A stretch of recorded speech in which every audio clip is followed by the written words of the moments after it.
My name is Dorothy de Beck, daughter of the great departed fighter ace Guillaume de Beck. My friends call me Didi. Actually, when all this began back in July 41, I had only one friend, Tommy Carter. He'd flown with my father in the Great War. Tommy raised me. He joked that God had forgotten to give me feathers. On my 14th birthday, he told me, "I've never known anyone so uncomfortable on the ground, but so at peace in the air." I probably shouldn't have been flying at that age, but Tommy didn't seem to care. He wanted to teach me, and I wanted to learn. Tommy and I had survived well enough back then. We smuggled, bartered, and stole, taking any job that required a pilot. But the war changed everything. The world was on fire and the flames were closing in around us. The skies were no longer safe. But Tommy was right about me. There was no way I was staying on the ground.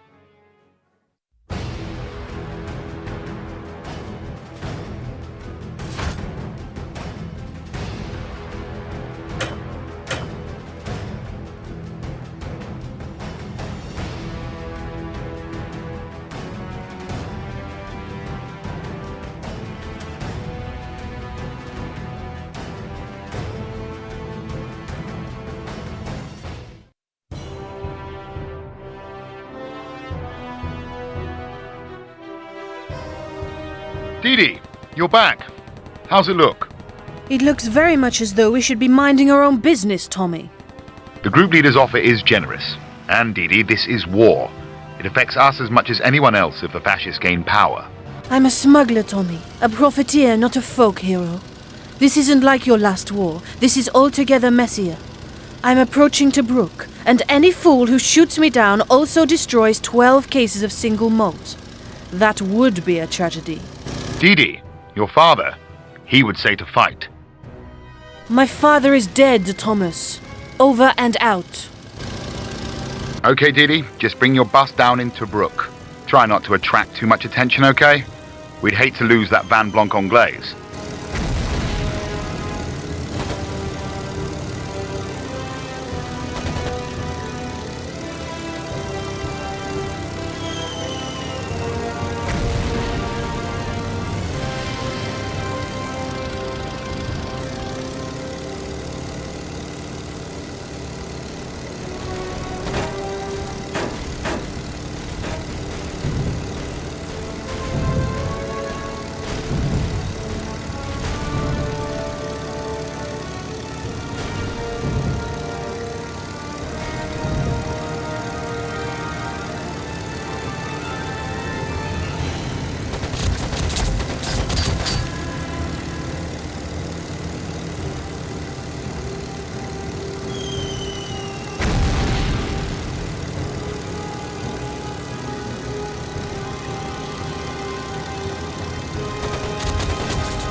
Sorry, Didi. You can't land yet. You're gonna have to plug those Luftwaffe planes. Here, the group leader wants a word. As a gesture of goodwill, I've arranged a little surprise for those Jerrys. If you need help, head toward the marked ambush point. McIntyre out. You heard the man. Act like a mouse and bag yourself a cat.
You handle yourself well.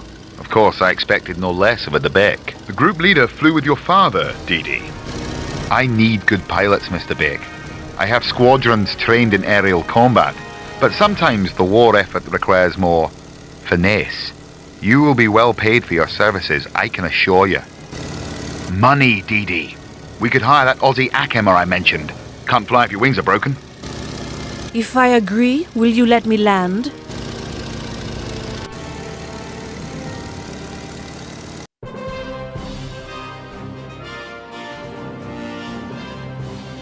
Our resources dwindling, Tommy and I decided to recruit a maverick mechanic called Clive Greer. An Australian by birth, a wanderer by inclination, a drunk by character. No one else would take him, and he took pay in whiskey, which worked well for us at the time. I didn't expect a neatly pressed uniform and a brisk salute, but Clive still came as a shock. His overalls looked as though they'd been dragged down the runway and back, and he smelled as though he drank more fuel than he had put in the planes. But for all my misgivings, there was something about him that appealed. Like us, he was an outsider, a reject, trapped in the middle of somebody else's war.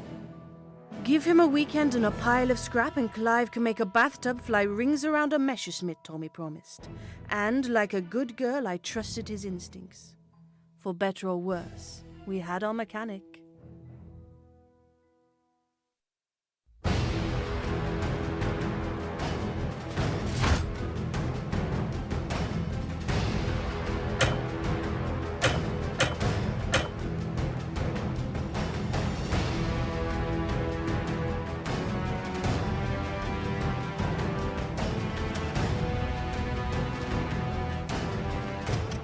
Ahmed has contraband for us, some motor parts. Clive can use a few and we can flog the rest. Ahmed's waiting at the usual rendezvous point, but the sky's thick with Luftwaffe. Fly low and stay out of sight, okay?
Ah, they've seen me.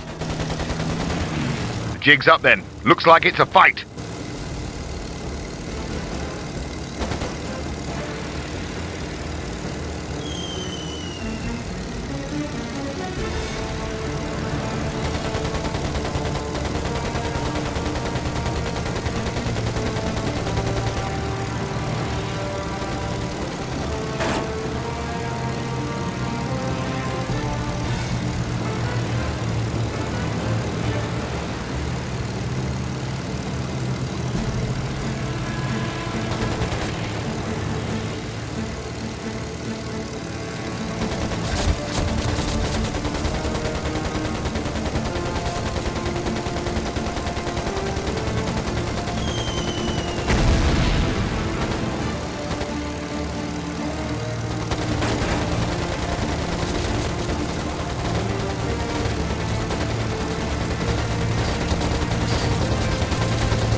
Welcome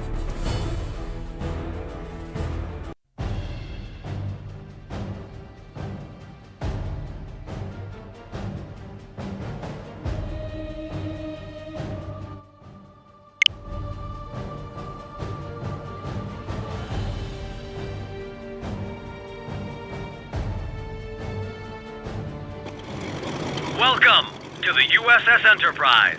Now get that plane in the air.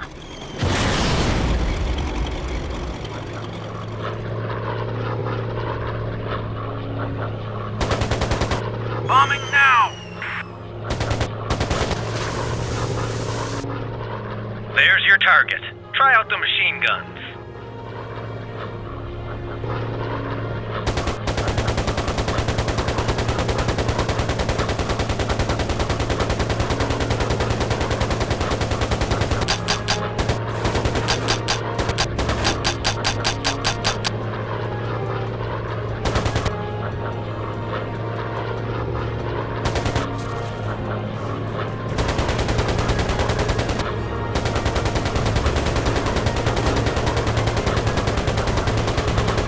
One less enemy.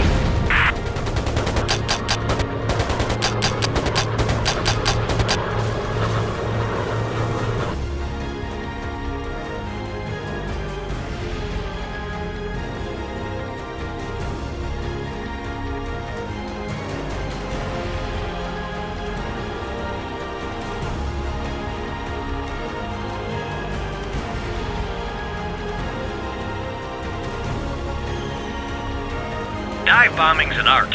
The more vertical your dive, the better view you'll have of the target. Gain some altitude and give it a try. Machine guns low!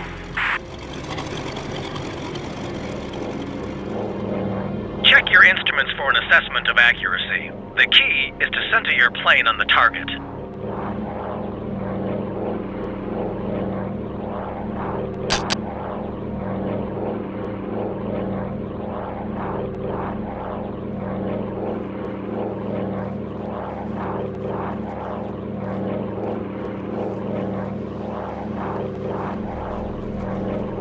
Bombing now! Bombing negative!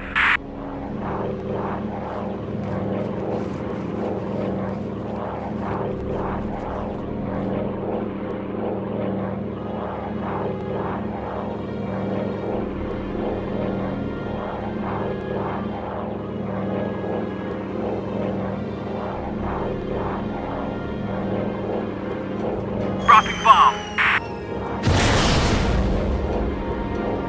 Bombing now! Bombing negative!